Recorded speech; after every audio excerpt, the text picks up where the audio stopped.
দেশের দ্বিতীয় বৃহত্তম সমুদ্র সৈকত কুয়াকাটায় দ্রুত বিমানবন্দর নির্মাণের তাগিদ দিয়েছে সরকার। এর অংশ হিসেবে সাইট পরিদর্শন করেছে বেসামরিক বিমান চলাচল ও পর্যটন মন্ত্রণালয় এবং বেবিচকের 5 সদস্যের একটি টিম। বর্তমানে কুয়াকাটায় বেসামরিক বিমান চলাচল কর্তৃপক্ষের একটি পরিত্যক্ত বিমানবন্দর সাদৃশ্য জায়গা রয়েছে, তবে সেখানে কোনো ধরনের অবকাঠামোগত সুযোগ সুবিধা ও বিমান ওঠানামার জন্য রানওয়ে নেই।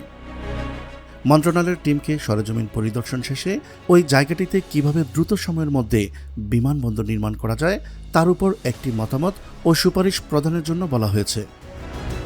বেসামরিক বিমান চলাচল কর্তৃপক্ষের chairman air vice marshal Mafidur Rahman জানান, 1998 সালে পর্যটন কেন্দ্র হিসেবে ঘোষণার পর কুয়াকাটায় প্রতিনিয়ত বাড়ছে দেশি বিদেশি পর্যটক, সেই সঙ্গে বেড়েছে হোটেল মোটেলও। এই অবস্থায় একটি বিমানবন্দর নির্মাণের চিন্তাভাবনা করছে সরকার। অর্থ সংস্থান করতে পারলে এখানে দ্রুত সময়ের মধ্যেই একটি বিমানবন্দর নির্মাণ করা হবে। স্থানীয় সূত্র থেকে জানা যায়, বর্তমানে রাত যাপনের জন্য এখানে প্রায় 170টিরও বেশি আবাসিক হোটেল রয়েছে, যার ধারণ ক্ষমতা 20,000-এরও অধিক। এগুলোর মধ্যে 1/3 উন্নত চাহিদা সম্পন্ন প্রথম শ্রেণীর। এই প্রথম শ্রেণীর হোটেলগুলোতে অবস্থান করা বেশিরভাগ পর্যটকের সর্বপ্রথম চাহিদা বিমানবন্দর এবং উন্নত সুযোগ সুবিধা। তাদের বক্তব্য, দীর্ঘ 18 কিলোমিটার বিস্তৃত এই সৈকত, সমুদ্রের গর্জন, উথালপাথাল ঢেউ, সূর্যোদয় সূর্যাস্ত, দীর্ঘতম সৈকত প্রতিনিয়তই আকৃষ্ট করছে দেশি বিদেশি ভ্রমণ পিপাসু দর্শনার্থীদের। ইতিমধ্যে বিশ্বব্যাপী সুখ্যাতি অর্জন করেছে সাগর কন্যাখ্যাত কুয়াকাটা। কিন্তু এখানে আন্তর্জাতিক মানের কোনো বিমানবন্দর না থাকায় মুখ ফিরিয়ে নিচ্ছেন পর্যটকরা। এমন পরিস্থিতিতে বন্দরনগরী পায়রা ও কুয়াকাটায় যাতায়াত সুবিধা উন্নত করার জন্য এর আশেপাশে বিমানবন্দর নির্মাণের উদ্যোগ গ্রহণ করেছে সরকার। বিমানবন্দরের স্থান নির্ধারণের জন্য তথ্য চেয়ে ইতিমধ্যে বেসামরিক বিমান চলাচল কর্তৃপক্ষকে চিঠি দিয়েছে বেসামরিক বিমান পরিবহন ও পর্যটন মন্ত্রণালয়।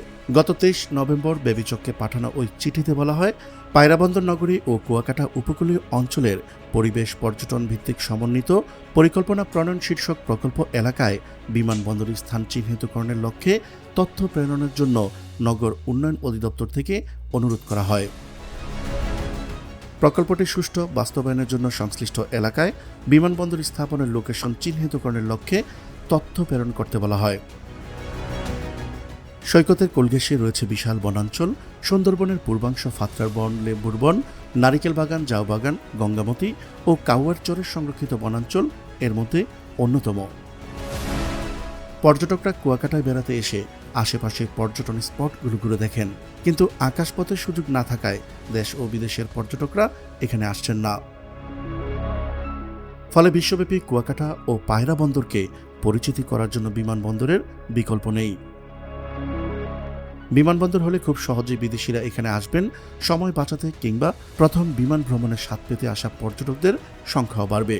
ফলে কক্সবাজারের মতো এই অঞ্চলেরও অর্থনৈতিক প্রবৃদ্ধি বাড়বে। প্রিয় দর্শক, আজ এ পর্যন্তই। দেখা হচ্ছে পরবর্তী ভিডিওতে। ততক্ষণ পর্যন্ত মহান আল্লাহ তাআলা সবাইকে ভালো রাখুক, সুস্থ রাখুক। আল্লাহ হাফেজ।